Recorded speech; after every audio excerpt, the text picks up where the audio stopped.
Yo, it's your boy Timbo, and today we're doing a review of the new album. I think so. Or maybe it's a mixtape.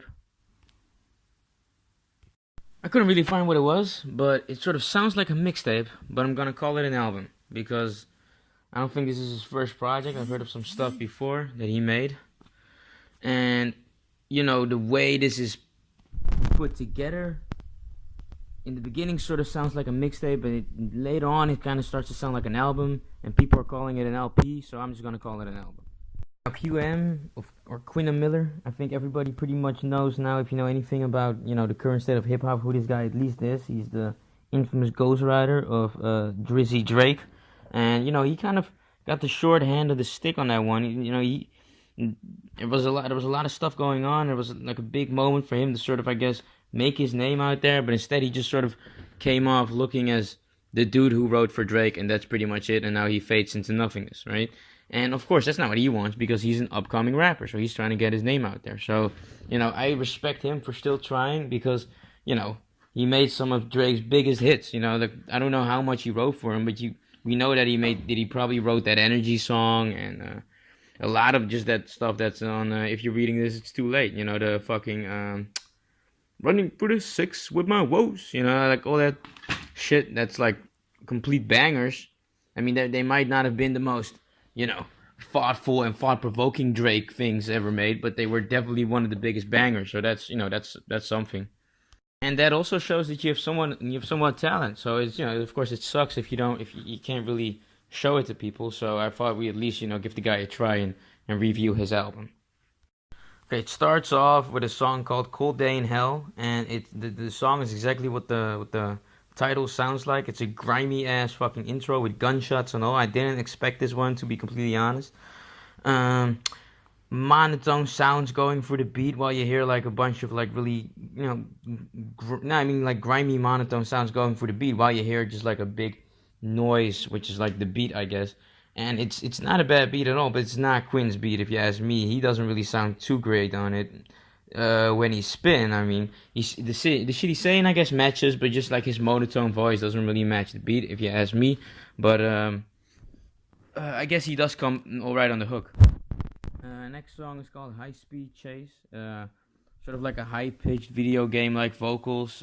Pretty nice drop, which makes the song even more, big, of course, because it starts off kind of instrumental-ish like, and then it sort of drops and becomes more of an actual thing.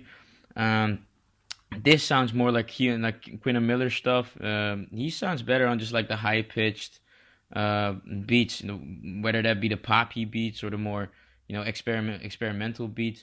I just don't think I think he matches better on just like those high pitched, fast paced instead of like the bassy, low pitched fucking songs. He's talking his shit, talk about fake niggers and how he's doing his shit and blah blah blah, and he's still doing it, and, not making it sound like he's some bitter dude just being in his room all day long now that he's not hanging out with Drake anymore. And of course, I don't think that's what's going on or whatever, but that's what he's talking about. Next song is called Hot and Cold. Trippy ass beat, constantly changing instrumentals, sort of high pitched synths. I like it. Follows up nice on the other one. It's sort of like a continuation of the other song that we just heard, and it sounds pretty good. Like I said, this is the type of shit that I like Quintin on. I'm talking about like Sean Combs. I can't stop. I got fans overseas. Look at me, and it does make you think like, okay, he's doing his thing. You know what I mean? He's an upcoming rapper, just like everybody else. Next song is called WWTD Interlude. He heard the sample and he thought, what would Timberland do? That's what he says in the beginning. Sounds kind of dope. It sounds sort of like a rewinded beat. Like, to be honest, to me, it sounded more sort of like a beat Nas would pick or whatever. I guess it sounds like something Timberland would make because Timberland makes all types of shit. But it sounds more serious. And Quintin Miller dropping somewhat of like a freestyle. It's not like he can't rap. He can rap. Like, he talks about some stuff. Talks about new slaves and bloody bloody blah. Talk about like some, I guess like all the other stuff was just him like talking hard or just sort of like doing what everybody else is doing. But this one is more talking about some semi-intellectual shit or whatever. Next song is called A Feet Peso. And then now we're back to like the video game beats. This sort of sounds like a beat that you like that he like took out of Castlevania. You know what I mean? Like that old school Game Boy Advance game. Sounds pretty dope. Fast paced beat, bunch of stuff going on. QM doing some vocals, sounding kind of mad to me, honestly. This was the first vocals you hear of him on the entire album where he's actually doing vocals, and it doesn't sound horrible, but it also doesn't sound that special either. It sort of sounds, oh, this isn't bad. Like this, I could vibe to a song like this with his vocals, but it definitely needs room for improvement on this one. It feels like. So, like I said, room for improvement, but like Quintin Miller just knows how to say the right shit. Like he's just his flow isn't always on, and his vocal talent might not be always on, but he knows how to say the right shit and how to bring it, and he just knows how to do that. Like he's sort of like he's really like an artist that from this time when you look at it in that view. So it does sound pretty good. It doesn't sound bad at all. And the guy Peso, I didn't really have an opinion on that guy. I hardly remember his freestyle, but it wasn't I wasn't blown away by it. That's for sure. Next song is called Arkham Asylum.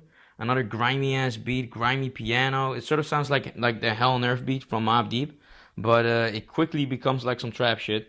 In the beginning, it really sounds like that beat, like it's like they, I don't know, maybe they sampled that a little bit in it and mixed it with some other samples or whatever. But it sounds like in the beginning, then quickly becomes some trap shit. Quintin Miller doesn't sound bad on this, but he doesn't sound great either. The ad-libs don't really match the song, if you ask me. But the Hit Boy guy who does the feature on this, he kind of kills this shit. Like he has this line where he says like, "I glove her like I'm childish," like Childish Gambino. Quintin Miller does drop a pretty dope hook on this one, so it's not like he's completely left out, but just on a bar level, the Hit Boy got him on this one. Next song is called Values, feat Sounds. This is like sort of more a high-pitched harp type instrumentation type thing. Sounds pretty, sounds more poppy. The vocals are also way better here from Quintin Miller. Like on the other one, I started thinking because it was the first vocals I heard. I was like, I guess he's not that amazing with vocals. On this one, he sounds pretty damn proper. Like just like how he should have sounded on the other one as well. Like this sounds. I really have no objections to these vocals he drops on this one. He talks about living life until he can no more, and I think that also has something to do with the fact that he has like one fake leg and stuff like that. Like he has some health issues and stuff like that. Talks about his kids and mistakes he made from his past, and like this one actually, like there were a couple of other songs where I felt like he sort of tried to be more emotional, and this song doesn't really sound that emotional, but here he really brings it more. Like in this song, it all sounds way more genuine.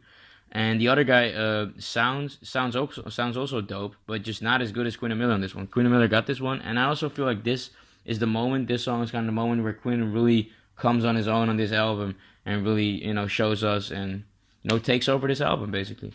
Next song is called The Source. This beat is more of a quality type beat, honestly. A continuous sample loop of like a hard piano and a lot of noise in the back. QM's flow is really correct on this one. Talks about shit from back in the day. I had never been a G, but I stuck to the G code, and I kind of agree with that one. With a lot of stuff here, I don't ever think he like sort of quote unquote snitched ever. Like you can really see him like really, doing shit for cloud or like just trying to like save his own ass or shit like that. You never really see him. We've never really seen him do that. I don't know about all this stuff when it happened to him back in the day. But just on the stuff that we saw, like on some publicity shit, like on the mainstream or whatever, he kind of handled it like a G or whatever. Next song is called Bank, another piano. This song turns more trappy kind of quickly. It sounds kind of serious. It's really dope. QM really becomes more on his own on the last couple of tracks. The beat sort of builds up halfway and becomes way doper. This might even be like on just a vocal level and an instrumental level. This might even be my favorite track on the entire album.